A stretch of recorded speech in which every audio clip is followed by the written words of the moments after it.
Welcome to mister review channel. நாம் இன்றைக்கி பார்க்கக்கூடியது தமிழ் சினிமா செய்திகள். தமிழ் சினிமா செய்திகளில் உங்களுக்கே தெரியும், தக்கலை படம் ரிலீஸ் ஆகி ஓடிக்கிட்டு இருக்கு. தக்கலை படத்தில் கலவையான விமர்சனங்கள் வந்தாலும் இந்த கலவையான விமர்சனங்கள் வர்றதுக்கு என்ன காரணம் அப்படின்னு என் காதுக்கு வந்த விஷயம் என்னென்னா, படத்தை நம்ம மனிதர்கள் எடுத்து முடிச்சிட்டா அப்படி. ஆனால் இந்த படத்தில் இந்த தான் இருக்குது அப்படின்ட்டு கமலஹாசனுக்கு வந்து பார்த்தா போட்டு காட்டலையாமா அவர். அது ஏன் அப்படிங்கிறது தெரியல.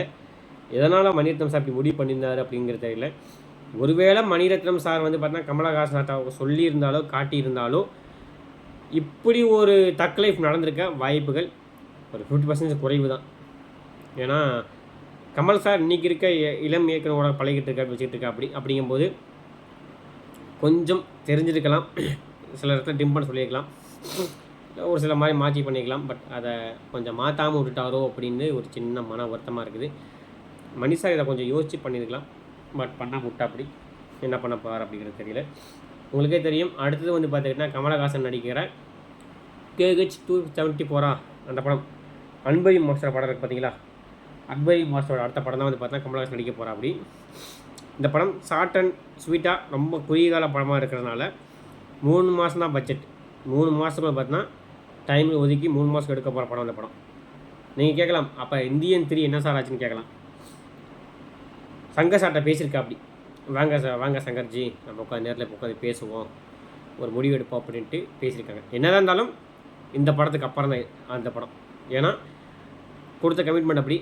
ஏன்னா செப்டம்பர் மாதம் வந்து பார்த்துக்கிட்டிங்கன்னா படத்துக்கான வேலைகள் வந்து பார்த்திங்கன்னா ஆரம்பிக்குது, ஷூட்டிங் போக போகிறாங்க. அதனால் இந்தியன் 3 இந்த படத்தை முடிச்சதுக்கப்புறம் தான் இந்தியன் 3 வரும். அதில் எந்த விதமான மாற்று கருத்தும் கிடையாது. ஆனால் ஃபஸ்ட் அதுக்கு இந்த படம் முடிக்கணும். அன்பரி படம் முடிச்சதுக்கு அப்புறம் தான் அடுத்த படம். அடுத்தது உங்களுக்கே தெரியும், இப்போ சூர்யா நம்ம ஆர்ஜே பாலாஜியோட இயக்கத்தில் சூர்யா ஒரு படம் நடிச்சிருக்கா அப்படி. நம்ம கூட சொல்லியிருந்தோம், அந்த படத்தோட பேர் வந்து பார்த்துக்கிட்டா பேட்டை கருப்பு அப்படின்னு சொல்லியிருந்தோம். அந்த படத்தோட பேர் வந்து பார்த்துக்கிட்டா அஃபிஷியலாக நான் சொல்லலை, ஆனால் இப்போதைக்கு வந்திருக்க தகவலின்படி அதான் வந்து பார்த்துக்கிட்டா 100% அதான் வந்து பார்த்துக்கிட்டா பேராக இருக்கும் அப்படிங்கிற மாதிரி சொல்லியிருக்காங்க. அந்த படத்தோட அஃபிஷியலாக பேர் என்ன அப்படிங்கிறத இந்த மந்தோட, அதாவது ஜூன் மந்தோட 3rd வீக், இப்போ நம்ம ஃபஸ்ட் வீக் முடிய போகுது. நாளைக்கு என்ன சனிக்கிழமை தான் முடிய போகுது. 3rd வீக்கில் இந்த படத்தோட பேரை வந்து பார்த்தீங்கன்னா அஃபீஷியலாக அனௌன்ஸ்மெண்ட் பண்ணிடலாம் அப்படிங்கிற ஒரு மைண்ட் செட்டில் இருக்கிறதாகவும், அதற்கான முன்னேற்பாடுகள் நடந்துக்கிட்டு இருக்கிறதாகவும் தகவல் வந்திருக்குது. கூடிய சீக்கிரம் படத்தோட பேர் பேட்டை கருப்பா இல்லை கருப்பு வேட்டையா அப்படிங்கிறது நமக்கு தெரிஞ்சிடும். எனக்கு தெரிஞ்சு ஆர்ஜே பாலாஜி வந்து பார்த்துக்கிட்டிங்கன்னா மேக்ஸிமம் பேரை மாற்ற வாய்ப்பு இல்லை. பட் இதுக்காண்டியே வந்து பார்த்தீங்கன்னா பேரை மாற்ற பல சேனல்கள் சொல்லிக்கிட்டு இருக்காங்க, வச்சுக்கிட்டு இருக்காங்க அப்படின்ட்டு. பேரை மாற்றினாலும் மாற்ற வாய்ப்பு உண்டு. ஆனால் ஆர்ஜே பாலாஜி அப்படி பண்ண மாட்டார் அப்படின்னு நம்ம நம்புவோம். பார்ப்போம் என்ன பண்ணுறாங்கன்னு. அதே மாதிரி உங்களுக்கே தெரியும், நம்ம சேரன் சார் வந்து பார்த்துக்கிட்டோன்னா முதலாக நிறைய படங்களை எடுத்தபடி இப்போ வந்து பார்த்துக்கிட்டோன்னா ஏதாச்சும் அத்திப்பு பூத்த மாதிரி ஏதாச்சும் 1-2 படம் நடிச்சிட்டு இருக்கா அப்படி. அவர் நடித்து அவர் இயக்கி ஒரு 3 மணி நேரம் 20 நிமிஷம் ஓடின படம் வந்து பார்த்திங்கன்னா அது தவம் இருந்து. அந்த படத்தை இன்றைக்கி இருக்க செலிப்ரிட்டி மாதிரி அன்றைக்கி பார்க்கல. ஒரு 4 இயக்கம் முக்கியமான இயக்கத்தில் பார்த்துருக்காங்க. படத்தை பார்த்துட்டு ஒரு 1/2 hour வந்து பார்த்துக்கிட்டோன்னா அப்படியே உட்காந்துட்டாங்களாம், பிரமிச்சு உட்காந்துட்டாங்களாம். இந்த மாதிரி ஒரு படத்தை நாங்கள் எடுக்காமல் போயிட்டோமே அப்படின்னு ரொம்ப ஃபீல் பண்ணதா இப்போ ரீசெண்டாக ஒரு இன்டர்வியூ சொல்லியிருக்கா அப்படி. ஏன் இப்படி சொல்கிறேன்னா, இந்த மாதிரி குடும்பப்பான படங்கள்லாம் வந்து பார்த்திங்கன்னா அப்போ வந்துச்சு. இப்போ அந்த மாதிரி படங்கள் எடுக்கிறதுக்கு ஆட்கள் இல்லை அப்படிங்கிறது தான் தட்டுப்பாடாக போச்சு அப்படின்னு தான் கொஞ்சம் வருத்தமாக இருக்குது. இந்த மாதிரி குடும்ப கதைகள், இந்த மாதிரி சென்டிமெண்ட் படங்கள்லாம் வந்து பார்த்தா இன்றைக்கி வந்து பார்த்தீங்கன்னா வைக்க மாட்டேங்கிறாங்க. இன்றைக்கெல்லாம் அப்படி வச்சோம் வச்சுங்களேன், என்னடா இது கிரிஞ்சாக இருக்குது, இதெல்லாம் நம்புற மாதிரி இருக்குது அப்படின்ட்டு சொல்லிட்டு போகிற காலம் தான் இந்த காலம். ஆனால் இந்த மாதிரி படங்களையும் ரசிக்கிறதுக்குண்டு சில கூட்டங்கள் இருக்கிறது அப்படிங்கிறது இன்றைய இயக்குநர்கள் தெரிஞ்சுக்கணும், புரிஞ்சுக்கணும். அதை புரிஞ்சுக்கிட்டாங்கன்னா கொஞ்சம் நல்லாயிருக்கும் அப்படிங்கிறது தான் அடுத்த கட்டம், அடுத்த விதமான நடிப்பு. அடுத்தது உங்களுக்கே தெரியும், பென்ஸ் நம்ம எல்சியு படத்தோட ஒரு சிறப்பு தான் பென்ஸு. இந்த படத்தில் நம்ம நானி அந்த அவர் வந்து பார்த்தோன்னா வில்லன் ரோலாக பண்ணுறாரு அப்படிங்கிறத லைட்டாகவே கசிஞ்சிக்கிட்டு இருந்துச்சு. அதை வந்து பார்த்தோன்னா அவங்களே அஃபிஷியலாகவே கன்ஃபார்ம் பண்ணிட்டாங்க.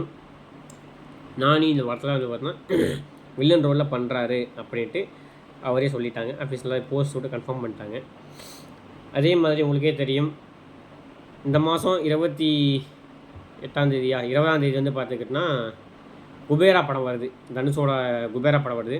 வேறு எந்த படமும் வராது அப்படின்ட்டு ஒரு நம்பிக்கையில் இருந்தாங்க. பட் ஆனால் அதர்வா நடிக்கிற படம் DNA இந்த படம் வந்து பார்த்துக்கிட்டோன்னா சேம் இதே 20ஆம் தேதி வருது. என்னடா அது போட்டிக்கு ஆளே இல்லை நினச்சிட்டு இருக்கும்போது படத்தோட கதையை கேட்டு முடிச்சுட்டு படத்தை பார்த்துட்டு சில விநியோகங்கள் நான் தான் வாங்குவேன்ட்டு எதிர்பார்க்காத அமௌண்ட்டை கூட கொடுத்து வாங்கியிருக்கிறதாக ஒரு தகவல். படத்தோட கண்டென்ட் அந்தளவுக்கு இருக்குது அப்படிங்கிற மாதிரி சொல்லியிருக்காங்க. என்ன ஆக போகுது அப்படிங்கிறத 20ஆம் தேதி பார்க்கலாம். ஆனால் குபேரா படமும் சளைச்சது இல்லைங்க, ஒன்று சளைச்சதில்லை. அந்த படம் டீசர்லாம் பார்த்தோன்னா ஒரு மிகப்பெரிய வரவேற்பு பெற்றிருக்குது. நம்ம தனுஷுக்கு 3வது நேஷனல் அவார்டு வாங்கி தரக்கூடிய படம் அப்படிங்கிற அளவுக்கு சொல்லிக்கிட்டு இருக்காங்க.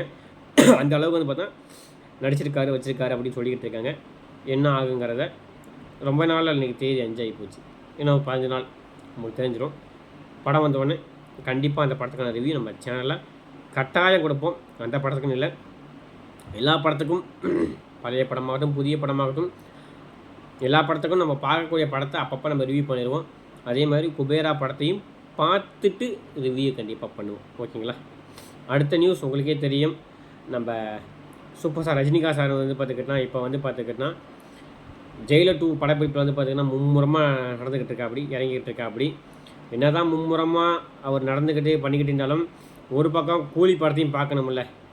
கூலி படத்துக்கும் வந்து பார்த்துக்கிட்டோன்னா அப்பப்போ என்ன நடக்குது ஏது நடக்குங்கிறத அப்பப்போ ஃபோன் பண்ணி கேட்டுக்கிட்டு இருக்கிறதாகவும், ஏதாச்சும் பேட்ச் ஒர்க் தேவைப்பட்டால் கூப்பிடுங்க வந்து முடிச்சு கொடுத்துட்றேன் அப்படின்ட்டு ரஜினிகாந்த் சார் தரப்புலேருந்து சொன்னதாகவும் ஒரு தகவல் வந்திருக்கு. இந்த மாதிரி தாங்க இருக்கணும். படம் முடிஞ்சு போச்சு எனக்கானு இல்லாமல் அந்த படத்தை வெளிக்கொண்டு வர வரைக்குமே வந்து பார்த்துக்கிட்டோன்னா ஒரு மனுஷன் போராடுறன்னா அதான் அந்த சினிமா தொழில்நுட்பம் உண்டான லவ் காதல். ஏதாவது இன்றைக்கி இருக்க நடிகர்கள் வந்து பார்த்தோன்னா கொஞ்சம் ஃபாலோ பண்ண நல்லாயிருக்கும் அப்படிங்கிறது தனிப்பட்ட கருத்து. அதே மாதிரி நம்ம லோகேஷ் கனகராஜ் அமீர் கான் இந்த படம் இந்த கூட்டணி கன்ஃபார்ம் ஆகி போச்சு. எறும்பு கை மாதாவி அந்த படத்தை தான் தனியாக பண்ண போகிறாங்க. அதை வந்து பார்த்தீங்கன்னா நம்ம அமீர் கானே வந்து பார்த்தீங்கன்னா ஒரு ஹிந்தி படத்தோட ஒரு டிஸ்கஷனில் அதாவது ஹிந்தி படத்தோட மீடியா மீட்டிங்கில் சொல்லியிருக்கா. அப்படி இதை மாதிரி இப்போ நான் கோயிலில் பண்ணிக்கிட்டு இருக்கேன். இதுக்கப்புறம் வந்து பார்த்துக்கணும் ஒரு படம் பண்ணிவிட்டு லோகேஷ் கனகராஜ் கைது முடிச்சுட்டு வந்த உடனே நானும் லோகேஷ் கனகராஜும் சேர்ந்து ஒரு ஸ்டாண்டலோன் ஃபிலிம் பண்ண போகிறோம். அது வந்து பார்த்தீங்கன்னா ஒரு சயின்டிஃபிக் பட்ஜெட் படமாக இருக்கும் அப்படிங்கிற மாதிரி சொல்லியிருக்கா. அப்படி சயின்டிஃபிக்னாவே தெரிஞ்சு போச்சு, இரும்பு கை மாயாவி தான் அந்த மாதிரி நியூஸ் வந்திருக்கு. அதே மாதிரி கடைசி நியூஸாக வந்து பார்த்தீங்கன்னா உங்களுக்கே தெரியும், குக்கு வித்து கோமாளி மூலியமாக பிரபலமான குக்கு வித்து கோமாளி புகழ் அந்த அவரோட படம் வந்து பார்த்திங்கன்னா ஜூகீப்பருங்கிற படம் வந்து பார்த்தீங்கன்னா எடுத்து மாறாச்சு. அந்த படமும் வந்து பார்த்துக்கிட்டோன்னா எல்லாம் ரெடி ஆகிட்டு சென்சார்லாம் முடிஞ்சு படம் வந்து பார்த்துக்கிட்டோன்னா அடுத்த மாதம் வரப்போகுது. அந்த மாதம் படம் வரதுக்குள்ளேயே வந்து பார்த்துக்கிட்டோன்னா அவருக்கு நான் ஹீரோவாக நடிக்கிற அடுத்த படத்துக்கான பூஜையை வந்து பார்த்திங்கன்னா போட்டாங்க. படத்தவனுக்கான பூஜையும் போட்டு சில காட்சிகள் வந்து பார்த்தா ஒரு சில பூஜை போட்டு ஒரு சில காட்சி மட்டும் எடுத்தால் வந்து பார்த்தா தரம் வந்துருக்குது. வாழ்த்துக்கள் புகழ். இந்த மாதிரி தான் நீங்கள் வரணும். உங்கள் மூலியமாக இந்த மாதிரி ஒரு ஆங்கரும் வரலாம், அதாவது காமெடி ஷோவில் பண்ணவனும் வெளியே வரலாம் அப்படிங்கிறத உங்களை மாதிரி நிறைய பேர் கற்றுக்கிட்டு புரிஞ்சுக்கிட்டு வெளியே வந்தாங்க நல்லாயிருக்கும் அப்படிங்கிறது தான் என்னோடய கைப்பட கருத்து. அனைவருக்கும் இந்த மாதிரி சினிமா சம்பந்தப்பட்ட சேனல்கள் நிறையா இருக்கும். நம்ம சேனலும் வந்து பார்த்தீங்கன்னா சினிமா சம்பந்தப்பட்ட சேனல் தான். இந்த மாதிரி சினிமா சம்பந்தப்பட்ட செய்திகளும் பழைய படங்கள் புதிய படங்கள் ரிவ்யூகளும் நம்ம சேனலில் ரெகுலராக வரும். அதுக்கு உங்களுக்கு ரெகுலராக வருமா நீங்கள் வந்து பார்த்துக்கிட்டா தெரிஞ்சுக்கணும்னா நம்ம சேனலை நம்ம சப்ஸ்கிரைப் பண்ணிக்கங்க. சப்ஸ்கிரைப் பண்ண மட்டும் பார்த்தது முழு வீடியோ பாருங்கள். நீங்கள் முழு வீடியோ பார்த்துட்டு நீங்கள் அளிக்கக்கூடிய லைக்கும் கமெண்ட் தான் எனக்கு மிகப்பெரிய உத்தரவு அளிக்கும். அதனால் அனைவரும் முழு வீடியோ பார்த்துட்டு 4 பேர்த்துக்கு நீங்கள் சேனலை ஷேர் பண்ணி அவங்க சப்ஸ்கிரைப் பண்ணாவே எனக்கு போதும்.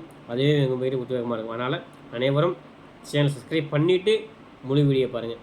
மீண்டும் ஒரு திரை விமர்சனம் அல்லது தமிழ் சினிமா செய்திகளை சந்திப்போம். அதுவரை நன்றி, வணக்கம், தேங்க்யூ.